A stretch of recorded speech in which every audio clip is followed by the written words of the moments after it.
one of the controversies that you suffered through as a result of speaking these truths was a Hollywood actress and director, Olivia Wilde, made a whole movie about this alleged toxic masculinity, and it starred a fake you. Chris Pine played a character who she admitted was based on Olivia Wilde's view of Jordan Peterson. And she was extremely nasty talking about you. She went on her PR tour promoting her movie, Don't Worry, Darling was the name of it, saying, you're an insane person who is, quote, a pseudo-intellectual hero to the incel community. Incel, for the listening audience, I think you know this, but it stands for involuntarily celibate young men who are not having any sexual relations whatsoever. And the despair that comes with that is rejected. It's really just they're painted as basically white supremacist, alt-right people who gravitate onto meaningless pseudo-intellectuals in Olivia Wilde's view. And so here's just a clip from her movie of Chris Pine playing what we now know is a Jordan Peterson type. And then we'll pick it up from there. Dean, what is the enemy of progress? Chaos. Yes. Oof. Nasty word. Chaos. Merciless foe at chaos. Energy unfocused, innovation hindered, hope strangled, greatness disguised. I see greatness in each one of you. I know exactly who you are. What are we doing? Changing the world. What are we doing? Changing the world. That's right. Okay, that was absolutely atrocious acting and directing and presentation. But the attack on you was obvious. And of course, they make you seem like some faux preacher type and like a cult leader from the 1950s instead of what you're actually doing. And there was an extraordinary moment where you went on with our pal Piers Morgan after this, and he asked you about it. And it was very moving, but I want to play the clip. Here it is, SOT 12. I'll ask you just quickly, the film director Olivia Wilde has a new movie out, which she says is based on you, this insane man, this pseudo-intellectual hero to the incel community. Incel being these weirdo loner men who are despicable in many ways. Is that you? Are you the intellectual hero to these people? Sure. Why not? People have been after me for a long time because I've been speaking to disaffected young men. What a terrible thing to do that is.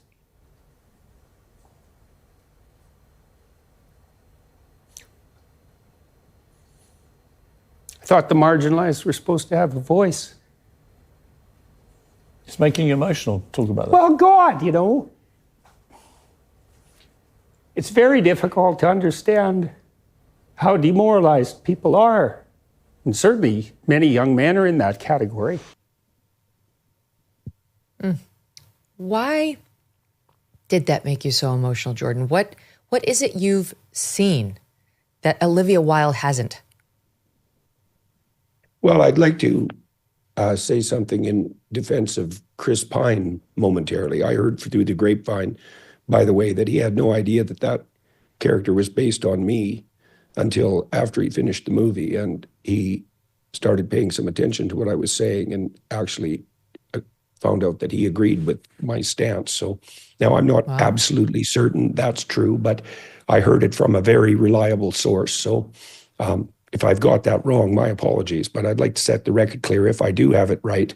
Well, that clip's very interesting, because it indicates the misapprehension of, first of all, what I think. Like, it was interesting that the screenplay focused on chaos, for example, because it is the case that chaos and possibility tend to be symbolized with the feminine. And that's not my doing. That's the basis of literary symbolism and psychological symbolism for thousands and thousands of years. And it's partly because the feminine is a useful symbolic marker for possibility, because females bring new life forms into the world. And so chaos isn't the enemy of order, it's the dance partner of order in the transformation that leads to progress across time. So Wow. she just didn't get that right at all, like not even a bit. And that's indicative of the shallowness of her analysis. There is an element to me that's like a 1950s preacher, and that's fair enough. I mean, I've been teaching people religious stories for 40 years, and I gather large audiences, and the lectures are emotional and they're motivational. And so I can see why people who think they're my enemy are set back on their heels by that, because they don't know what to make of it. And that's not surprising, because isn't it really quite remarkable that young men will come and listen to lectures about the Bible, for example? Like, what the hell? There's no logic to having that be a market, or that they're happy to be lectured to about responsibility. Like, it really is a mystery. And it's not surprising that artistic types on the left would try to figure out what the hell's going on. But the sad thing is they just got it so cataclysmically wrong. So, it isn't me or the soy boys and girls. It's me or Andrew Tate. So you can take your pick. And I wouldn't recommend the worshipers of power. If you want to see toxic masculinity, like, you ain't seen nothing yet. And if you think it's married men who are like working that are toxically masculine, then look, here's an example.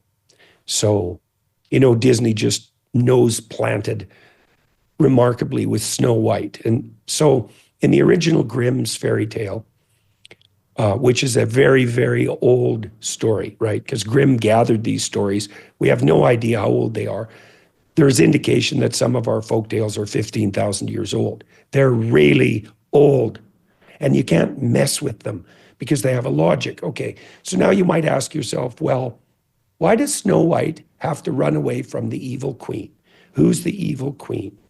Well, in the Grimm's fairy tale, the evil queen puts Snow White in a bodice that's so tight she can't breathe, so that pathologizes her sexuality.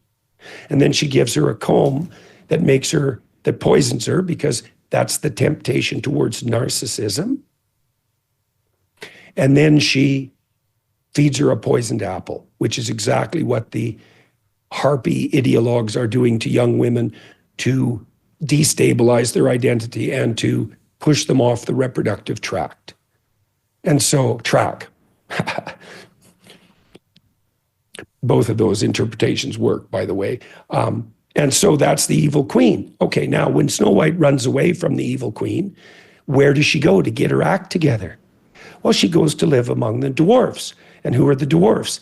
They're hardworking, orderly, responsible, ordinary men who keep a clean house. And she learns to be appreciative of their ability to protect her from the evil queen. And so she grows up, and then she can find a prince. Right, and these are the sorts of stories that I'm telling people, and when I tell them, they understand, because the stories make sense. Like, everything I said there is immediately comprehensible, right? You think, oh, yes, obviously. Right, and well, it's not so obvious. Apparently controversial enough so that Disney would rewrite the entire story and spend $250 million plus $150 billion on marketing to make a dull mess, right? And sink their damn company. And that's just one indication of how absolutely messed up we are. Now that movie, I went and saw it. It could have been a lot worse than it was. They reverted back to the dwarfs, and not exactly accurately, but it was still basically a feminist revolutionary screed. And even that could have been interesting, although it wasn't. And the evil queen wasn't particularly evil, but the evil queen that's teaching women right now is particularly evil. And she's already made 1/4 of them. She's already knocked 1/4 of them off the reproductive pathway. 1 in 4. 1 in 4. And so that's a complete catastrophe. And so, Olivia Wilde, she's,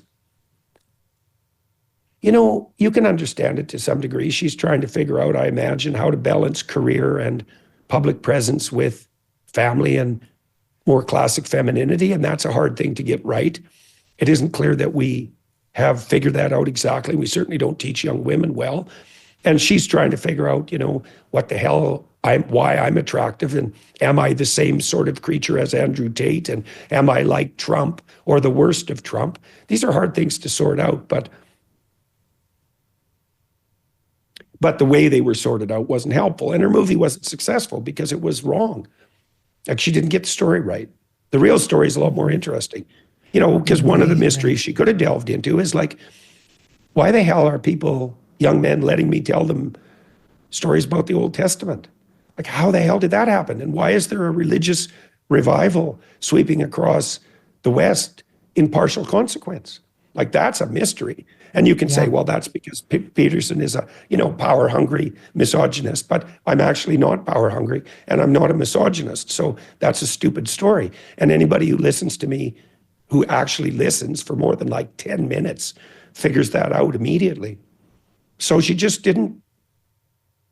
wasn't guided by curiosity. She was guided by ideological pre-commitment, just like Disney. And that doesn't work when you're telling stories. They're dull. Tariff wars, stubborn inflation. No wonder gold has been routinely hitting all-time highs, right? In volatile markets like the one we have now, don't sit on the sidelines with your head in the sand. You can take control and safeguard your savings. This is why so many Americans today are turning to Birch Gold Group. They have helped tens of thousands convert an existing IRA or 401k into an IRA in physical gold. Is it time for you to hedge against economic instability with gold? Well, to learn more about how to own physical gold in a tax-sheltered account, just text MK to 989898. Birch Gold is going to send you a free, no-obligation info kit. Again, just text MK to the number 989898. Birch Gold's got an A+ rating with the Better Business Bureau. That's big, A+. They've got countless of 5-star reviews, and they have helped, too many to count, protect their savings with gold. It took us decades to get into the tangled mess that we are now trying to unpack in DC. How long do you think it's going to take for us to really get out of it, and at what cost? Text MK to 989898 today. Thanks so much for watching. If you like what you just saw, hit the subscribe button for more clips and full episodes.